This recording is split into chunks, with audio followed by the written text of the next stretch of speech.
Hey, it's Myers. I want to talk to you about the Poison Boys out of Chicago.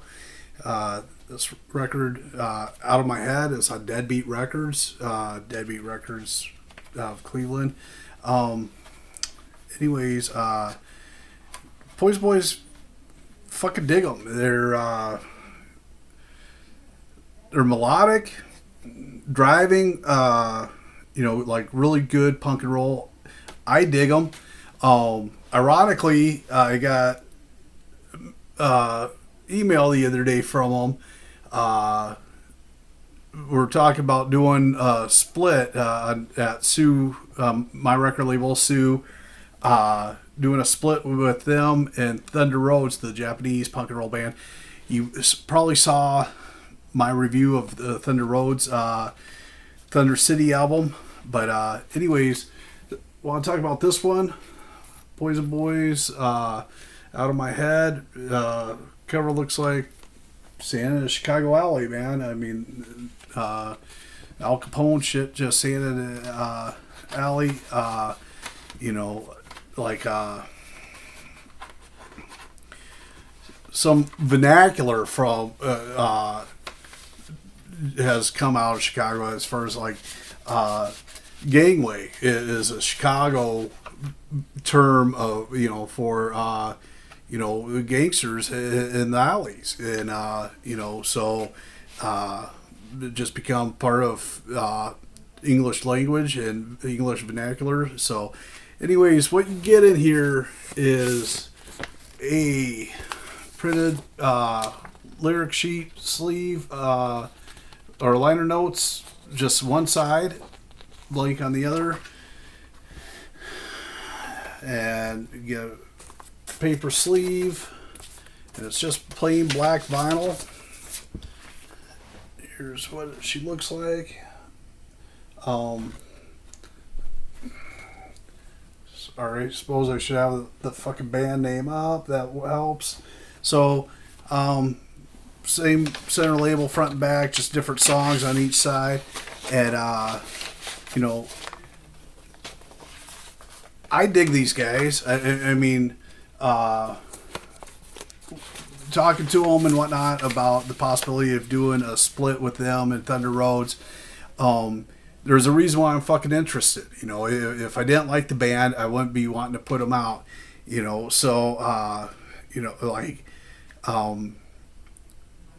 And that's another thing with all the bands on Sioux is I stand behind every fucking release that we put out.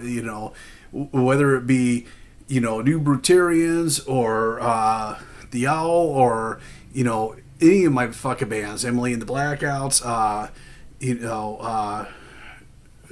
Richard Backus and the Luckiest Girls, Stevie and the Sleaze. Stevie and the Sleaze don't sound like a lot of the stuff on Sioux. I mean, Stevie and the Sleaze is 18 fucking 2-minute songs. They're stupid Ramones dictator sort of songs that because rock and roll don't always need to mean something, but sometimes it's just fun to have a party song about girls or get fucked up or whatever, so having a record that's got 9 songs per side, each, fucking burners of, dictators, Ramon style burners, I mean, that's a fun record.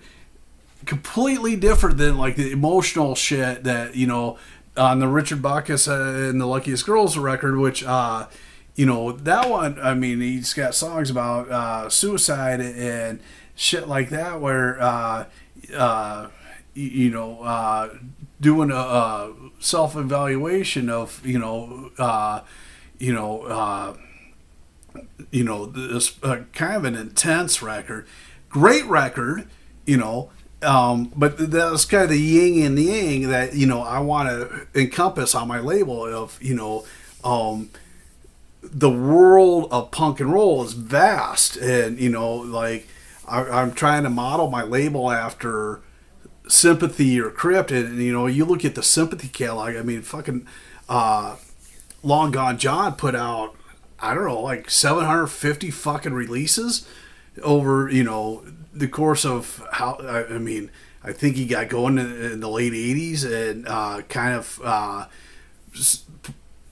put into it in the early 2000s. So let's say you ran it for 15 years and, 750 releases in 15 years. I mean, that motherfucker was pumping out records. And you know what? And they were all fucking good. They all had a sound. Sympathy had a sound, a specific sound that, like, you knew was a Sympathy record. But at the same time, like, Jeff Dahl didn't sound like the Lazy Cowgirls, and they didn't sound like the Humpers, and none of them sound like the Muffs or Cohen the Knockouts. Comelina from Detroit, she's got a great fucking record on Sympathy. Cohen the Knockouts. The Vikings, Steve Bass and members of Turbo Negro and Morton from the Yum Yums over in Norway put out a fucking great record. Just one fucking record on Sympathy called Go Berserk by the Vikings. I'll do a review on that one. That's one of my favorite records of all time. But fucking killer punk and roll, and that don't sound like the Lazy Cowgirls, don't sound like Jeff Dahl, but it belongs. I mean, the Devil Dogs don't sound like the Humpers by any means, but they're all fucking punk and roll, and they all have a fucking place at Sympathy, and I knew. I mean, out of like 750 fucking releases on Sympathy, I don't know if there's any fucking turds in the mix. Maybe one or two fucking turds, but. Long Gone John, hats off to him. He's my fucking hero because, he put out a lot of fucking great records. And, month after month, I would just, and I saw the ads and Juxtapose, because I used to read Juxtapose Art Magazine. And, I'd order the fucking records or, whatever.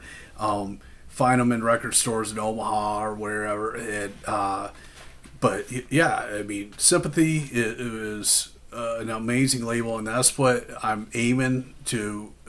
I'm aspiring to be that caliber of a label with the shit I'm putting out. So, like, when I say I want to put out a band like the Thunder Roads and the Poison Boys, a split between those two, like, the reason I say that is because I fucking believe in these guys, It's not just a fucking... I mean, let's talk about economics. There is no fucking money in this, right? Like, what it costs to print 300 records, if you sell all of them, what the band's cut, and then, the expense of it all or whatever, like... I ain't making fucking money off this. I mean, my whole goal with this is just flip the records as quick as possible so I get my money back to do the next fucking pressing, But ultimately, it's not about money. It's about I want to leave a legacy of this is killer punk and roll. And really, like, I have a bit of a strategy of releases when shit gets released, and not I don't have any control on when shit gets released because the pressing plants are fucked up, and it just takes so long to get stuff back from the pressing plant. But I do, what I send off, I mean, logically speaking, you send this record off first, it should come back first, and then the next one and the next one. And so I kind of stage these records to be released in a certain sequence, like making a mixtape. Like the logic in making a mixtape of, you start out with a decent song, you kind of ramp it up, and then you kind of back it down, whatever. And so that's what I've been doing with, I released The Yell, which, I mean, fuck, that's a burner record, man. But then ramped it up with the Richard Bacchus and the Luckiest Girls record. And, but then the third record, I released a fucking band that nobody's ever heard of, called the Bad Actors, which I think the reason I did the Bad Actors is because I could believe they stand equal on the same fucking level as any of the fucking bands on my label. The thing about them is you just haven't heard them yet. You gotta check them out. And so I mean, there's the way I'm staggering stuff and releasing stuff or whatever. I have a master plan of you start thinking that this is the way the label's going, and then here I kick in the ass with something totally different, and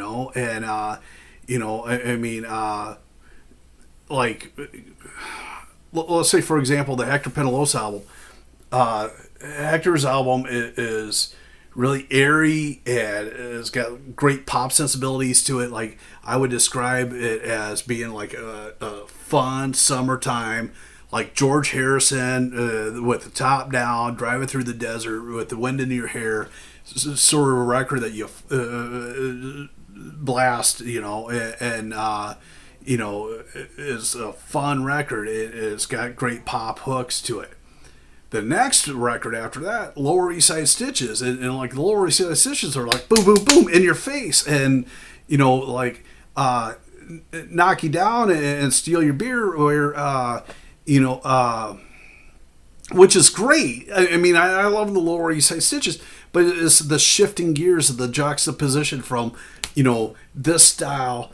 And it's still fucking punk and roll, and then going from Lower East Side Stitches, which they're like, the Lower East Side Stitches is like a fucking hockey fight, but going from that, then we shift gears to Johnny Casino, which is really a lot of Johnny Casino's record is like a blues inspired, imagine like a.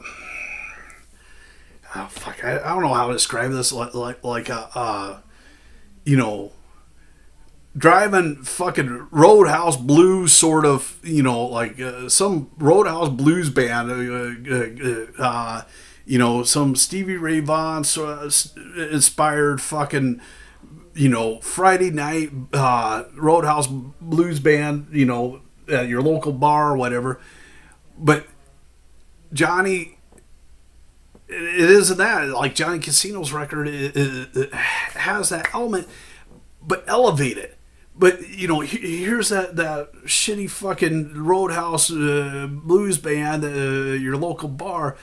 Johnny took that and added some fucking punk sensibility. Like, the thing about it, like, it doesn't come off this way. Like, I heard somebody say one time, the thing about the Ramones was you got to be really fucking smart to come off that stupid. And, the Ramones come off as dumb, but like, they were smart fucking guys, they had a fucking vision. They carried it through, and, and that's true with a lot of fucking punk rock, like, these are smart fucking guys who, take an idea and put their fucking own stamp on it, so like the Johnny Casino record is fucking killer, driving fucking, his song No Direction Home, just, it makes you want to drink whiskey and drive 100 miles an hour through the desert, which is great, totally different fucking story than what the Lower East Side Stitches are, and then transitioning from Johnny Casino, put out the Dead Furies, which are from Estonia, and the Dead Furies, great fucking punk roll. They do their fucking deal. You know who their fucking influences are. I mean, they fucking wear it. I mean, you hear fucking Kiss and T-Rex and Thin Lizzy and Cheap Trick and AC/DC all over their fucking records. And, they have that, I mean, the way I've always just, when people ask me what I'm into and I tell them I'm into punk roll, they say, well, what's that? I describe it as imagine punk rock guys growing up listening, Kiss and AC/DC, you know, Cheap Trick, Thin Lizzy, T-Rex, all those fucking bands. And, you know, but, you know, it's punk, but it's got some of that fucking great rock to it. And so Dead Fury's great album, you know. Then we shifted gears again, going to Emily in the Black House, and Emily in the Black House will fucking knock your socks off, you know. Like Emily Allen's got the fucking raunchiest, huskiest, most sultriest voice of a woman. I mean, the way I describe her fucking voice is she sounds like a cross between Chrissy Hynde of the Pretenders and Stevie Nicks. Is that sultry, husky, you know, like, and, you know, she knows it. She fucking plays on it, and, you know, she owns it, and, you know, like, and honestly, there's nothing sexier than Confidence, and she fucking rocks it. And so, you know, so we're just always shifting gears. You go from the Emily and the Blackouts to a 45 of the New Brutarians, which, you know, they're kind of a dreamy sort of, you know, like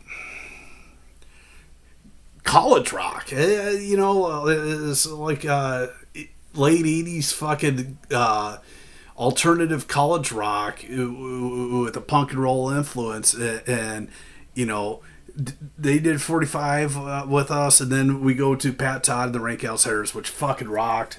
You know, I mean, you can't go wrong with those guys. So, you know, what I'm hoping to achieve here with Sioux is, you know, I want to leave a legacy like Sympathy or Crypt. I mean, when I think of great labels, I think of Sympathy and Crypt, and, you know, so the thing about it is, you know, like Sympathy and Crypt, like, even though those labels had a distinct sound, Crypt Records has a distinct sound. You know, Crypt is a little bit more garagey than the Sympathy, but, you know, they still are punk and roll or whatever.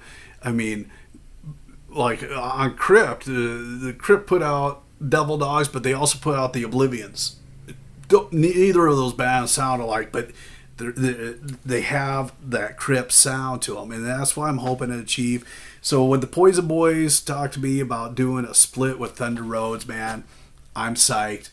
You know, totally want to do it. The toss up is, you know, do we do like a 4-song 47-inch, or do we add something a little bit more and go with an LP? So you know, that's where we're at with Thunder Roads and the Poison Boys. But, you know, the song I'm going to play for you on this is off the B-side of this record, out of my head, out of Deadbeat Records, and I'll put a link in the description so you can pick yourself up a copy. I hope you guys are going to the YouTube page, and, you know, in the description, following the link to, you know, either like Deadbeat's fucking website or you know, one of these bands' web Bandcamp page or whatever, and trying to grab this stuff, because I mean, there's a reason why we collect this shit. There, you know, be the only fucking kid in your neighborhood. I mean, I live in a town of 1,700 here in Southwest Minnesota, where, you know, I guarantee I'm the only motherfucker in town that has this Poison Boys record. So buy it. If you like what I'm doing, like the video, subscribe to the channel, and thanks for watching.